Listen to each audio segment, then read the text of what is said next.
سیرت کے پہلو بیان کر کے صرف وہیں تک بس کر دیا جائے، بلکہ ہر جگہ پر جماعت احمدیہ کے خلاف حضرت مسیح موعود علیہ الصلوۃ والسلام کی ذات پر بے انتہا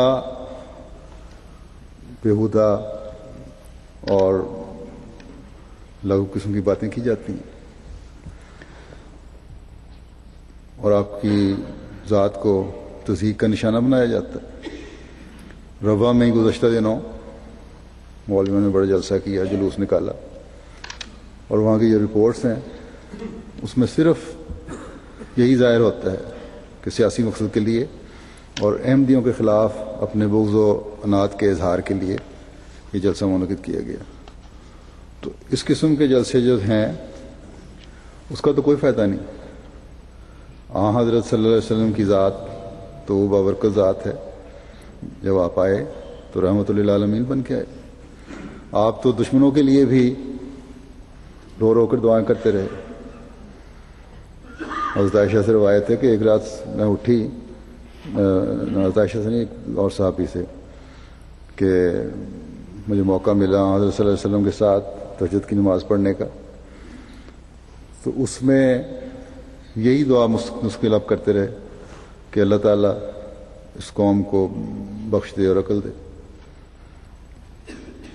لیکن آج کل کے ملا کیا کر رہے ہیں؟ اس سیرت پہ عمل کرنے کے بجائے، اس اسوے پہ عمل کرنے کے بجائے قادیانیوں کے خلاف، جو ان کی زبان میں قادیانی کہلاتے ہیں، ہم احمدیوں کے خلاف جو گندی زبان استعمال کی جا سکتی ہے کی جاتی ہے،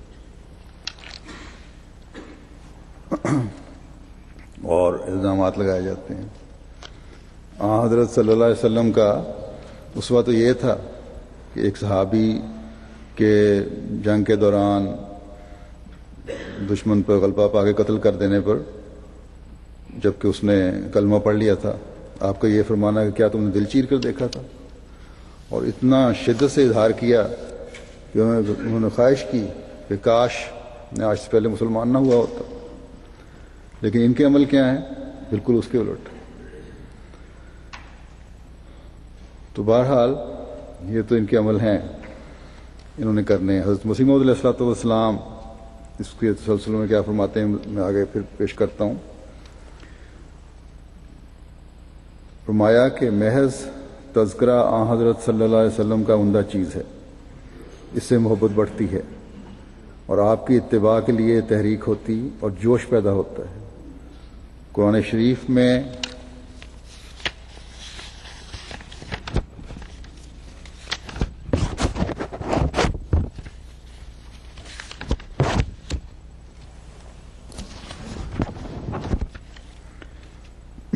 فرمایا کہ قرآن شریف میں بھی اس لیے بعض تذکرے موجود ہیں، جیسے فرمایا وذکر فی الکتاب ابراہیم، لیکن تذکروں کے بیان میں بعض بدعات ملا دی جائیں تو وہ حرام ہو جاتے ہیں۔ فرمایا کہ یہ یاد رکھو کہ اصل مقصد اسلام کا توحید ہے۔ مولود کی محفلیں کرنے والوں میں آج کل دیکھا جاتا ہے کہ بہت سی بدعات ملا لی گئی ہیں، جس میں ایک جائز اور موجب رحمت فعل کو خراب کر دیا ہے۔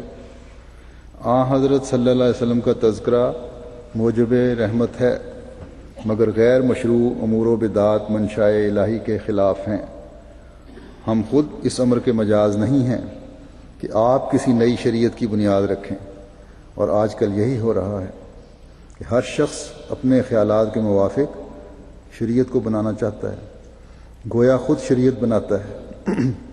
اس مسئلے میں بھی افراط و تفرید سے کام لیا گیا ہے۔ بعض لوگ اپنی جہالت سے کہتے ہیں کہ حضرت صلی اللہ علیہ وسلم کا تذکرہ ہی حرام ہے، نعوذ باللہ، یہ ان کی حماقت ہے۔ حضرت صلی اللہ علیہ وسلم کا تذکرے کو حرام کہنا بڑی بے باکی ہے، جبکہ حضرت صلی اللہ علیہ وسلم کی سچی اتباع خدا تعالیٰ کے محبوب بنانے کا ذریعہ اور اصل باعث ہے، اور اتباع کا جوش تذکرے سے پیدا ہوتا ہے اور اس کی تحریک ہوتی ہے۔ جو شخص کسی سے محبت کرتا ہے اس کا تذکرہ کرتا ہے۔ جو لوگ مولود کے وقت کھڑے ہوتے ہیں اور خیال کرتے ہیں کہ حضرت صلی اللہ علیہ وسلم تشریف لے آئے ہیں. یہ بھی ان کا ایک طریقہ کار ہے. جلسہ ہوتا ہے کہ مولود کی محفل ہو رہی ہے، اس میں کھڑے ہو جاتے ہیں، مجلس بیٹھی ہوئی ہے، تقریر کرنے والا مقرر کچھ بول رہا ہے، کہتے ہیں حضرت صلی اللہ علیہ وسلم تشریف لے آئے، اور سارے بیٹھے ہوئے لوگ کھڑے ہو گئے. فرمایا کہ یہ جب خیال کرتے ہیں کہ حضرت صلی اللہ علیہ وسلم تشریف لے آئے ہیں، یہ ان کی جرت ہے.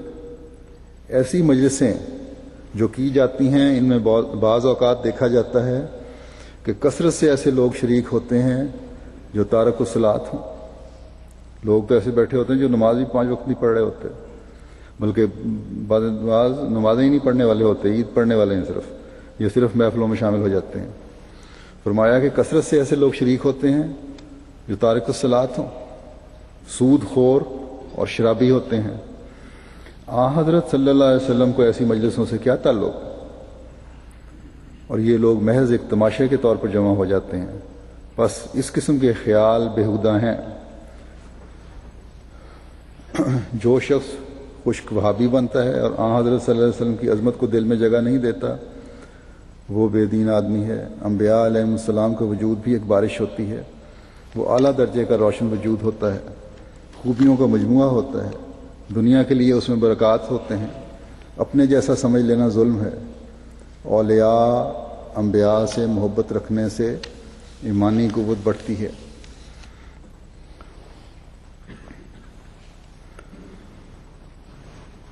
حدیث میں آیا ہے حضرت صلی اللہ علیہ وسلم نے فرمایا کہ بہشت ایک اعلیٰ مقام ہوگا اور اس میں ہوں گا.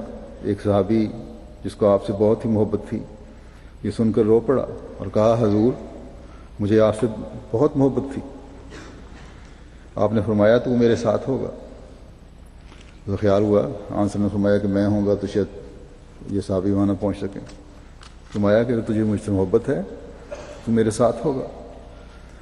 حضرت مسیح علیہ السلام فرماتے ہیں کہ دوسرا گروہ جنہوں نے مشرکانہ طریق اختیار کیے ہیں، روحانیت ان میں بھی نہیں، قبر پرستی کے سوا اور کچھ نہیں. بس اصل بات یہ ہے کہ حضرت صلی اللہ علیہ وسلم کا تذکرہ میرے نزدیک، جیسا کہ وہابی کہتے ہیں، حرام نہیں، بلکہ یہ اتباع کی تحریک کے لیے مناسب ہے.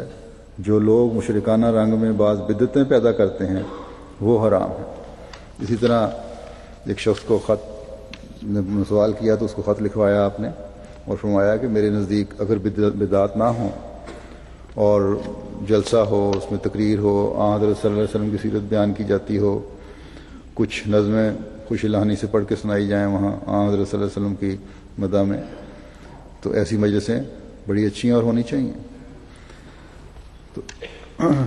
تو حضرت مسیح موعود علیہ السلام کس طرح اپنے اس عشق و محبت کی جو محفلیں ہیں ان کو سجانا چاہتے ہیں یا اس بارے میں ذکر کرنا چاہتے ہیں. فرماتے ہیں کہ ان کنتم تحبون اللہ فاتبعونی، کہ اگر اللہ سے محبت رکھتے ہو تو میری پیروی کرو. یہ قرآن کریم کی آیت ہے. فرمایا کہ کیا حضرت صلی اللہ علیہ وسلم نے کبھی روٹیوں پر قرآن پڑھا تھا؟ آج کل کے جو مولوی مجلسیں کرتے ہیں، محفلیں کرتے ہیں، اس قسم کی بدعات کرتے ہیں، اس کے بعد روٹیاں تقسیم ہوتی ہیں، قرآن پڑھا گیا اور یہ مولود کی روٹی ہے، بڑی بابرکت روٹی ہو گئی. تو فرماتے ہیں کیا اللہ تعالیٰ تو فرماتا ہے کہ اللہ سے محبت کرنی ہے تو حضرت صلی اللہ علیہ وسلم کی پیروی کرو. تو حضرت صلی اللہ علیہ وسلم کی پیروی اگر کرنی ہے تو کیا کہیں یہ ثابت ہوتا ہے کہ آپ نے کبھی روٹیوں پر قرآن پڑھا؟ حضرت مسلم فرماتے ہیں کہ اگر آپ نے ایک روٹی پر پڑھا ہوتا تو ہم 1000 پر پڑھتے. ہاں حضرت صلی اللہ علیہ وسلم نے خوش الہانی سے قرآن سنا تھا اور آپ اس پر روئے بھی تھے جب یہ آیت آئی تھی وَجِئْنَا بِكَ عَلَىٰ هَٰؤُلَاءِ شَهِيدًا، اور تجھے ان لوگوں کو متعلق بطور گواہ جب ہم لائیں گے. قرآن سنا ضرور کرتے تھے اور اس پر آپ جب یہ آیت آئی کہ آپ اس پر گواہ ہوں گے تو آپ اس پر رو پڑے.